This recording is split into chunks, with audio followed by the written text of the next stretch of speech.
こんにちは、隊長です。前回の動画に対し、改めておめでとうのお言葉をくださり、本当にありがとうございました。すべては貴重なお時間を使ってこの動画を見てくださる皆様のおかげです。コメントも一つ一つ噛み締めて拝読いたしました。私が年収手取り6000万ぐらいあったら、一人一人に商品券3万円ほどご送付したいのですが、ちょっとそれは叶いそうにないので、ここのお言葉で感謝を伝えさせていただきました。本当にありがとうございます。今朝公園をタオと散歩していたら、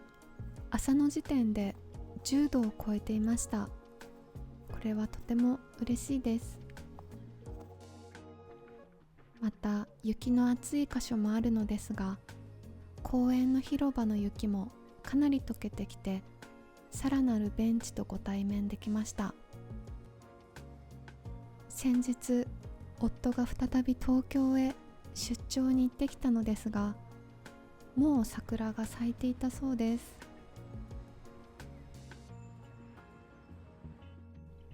以前何気なくお話ししました体調小話が少し好評でしたので、その第2弾を今回ちょっとお話しさせていただければと思います。私、隊長は恥ずかしながら長い期間会社に勤めたり、またまともな資格も持っておらず、生きるために転々といろいろな仕事をしてきました。すべての経歴を書くと履歴書が大変なことになるくらいです。私の持つ一つのコンプレックスです。そんな中で深く印象に残った体験をお話しさせていただきます。以前お話ししました乗馬クラブ勤めの後は、その同じクラブのお客様からのご紹介もあり、とある会社に勤めることになりました。面接をしてくださったのは当時の社長で、物腰の柔らかい非常に紳士的な印象を受けました。この会社で働けるなんて本当に幸せだなと感じていました。会社の皆様のサポートもあり、微力ながらも少しずつ業務をこなしていく中、私は研修期間中に遅刻をするという結構大きめのミスをしでかしました。急いで会社へ行き、社長に謝ると始末書を書くことになりました。それは当然のことなので、後日書いた始末書を提出すると、こんな内容でいいわけねえだろと社長室で4時間ほど怒られました。怒られてからまた書き直して提出するのですが、なかなか OK を出してもらえず、その始末書は結局4回ほど書き直しました。もちろん 100% 私の責任なのですが、でもその時からなんとなく本当に少しずつこの会社ちょっと大丈夫かなと思うようになりました。業務に慣れてからしばらくして営業回りをするようになった隊長は、ある日帰社後に報告書を入力していたのですね。そして気づいたら社長と二人きりで、あれ怖いな、嫌だなと変な居心地の悪さを感じるんですよね。そしたら社長が、お前いつまで残ってんだと急に怒り始めて、しまったと思い、急いで帰宅する準備もするのですが、キス寸前くらいまで顔を近づけられ、机をガンガン蹴ってくるんですね。この時はさすがに自分もこのまま死ぬのかなと少し覚悟をしました。亡くなったおばあちゃんの顔が浮かびました。社長は怒ると私に限らず社員の方を社長室に呼んで数時間ほど怒ります。でもビビっているのは私のみで、みんな慣れっこでした。社長室から怒鳴り声がするとヒーヒー言っているのは私だけで、他の皆さんはまた始まったかという感じでした。そういった厳しさの何かみたいなものは他の人にも伝染するのだと思います。常に社員同士でもバチバチしていることがあり、殴り合い寸前の喧嘩を2度ほど目にしたことがあります。その他にも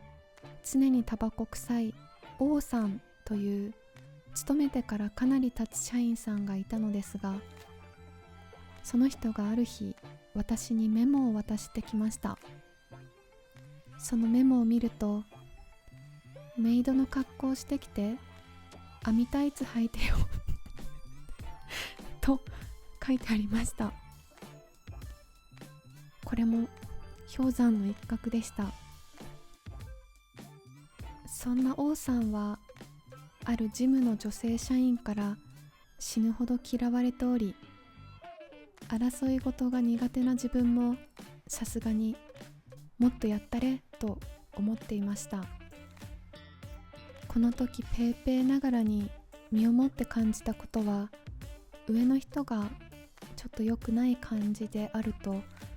それは他にも伝染していくのだということでした。当時私は社宅をお借りしており、そこまでの帰り道に大きめの墓地があったのですが、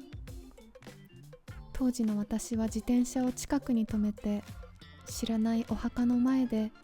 よく泣きながら母に電話をしていました。今思うとそれはかなり異様な光景であり、その亡くなられた個人様に対しても申し訳ないことをしていたなと深く反省しています。社長から犬と呼ばれて罵られたり、社長と恋仲にある女性社員が会社の製品を無料でプレゼントされるので、なんか数が合わなくなってみんなで憤慨したり、その他多くのことが重なり退社を決意することになります。しかし退職願いを受け取ってくれることはなく、困り果てて友人知人に相談すると、労働基準監督署へ行くようにアドバイスをいただきました。すぐに予約して自分が困っていることをお話しすると、それはありえないと一緒に怒ってくださいました。その時担当してくださった方が本当に優しい人で、さまざまなアドバイスをいただけました。会社を辞めることがこんなに労力のいることだなんて、当時20代半ばの私には全てが困難で、辞める頃には完全に燃え尽きていました。こんな昔の長い話を最後まで聞いてくださった方々、本当にありがとうございます。私の小話は他にもキャバクラヘアメイクバイト編などいくつかあるので、また何かの機会にお話できればと思います。全然関係ないんですが、丸山公園のこのテーブルにサングラスの落とし物がありました。それではまた次回の動画でお会いできますと幸いです。またね。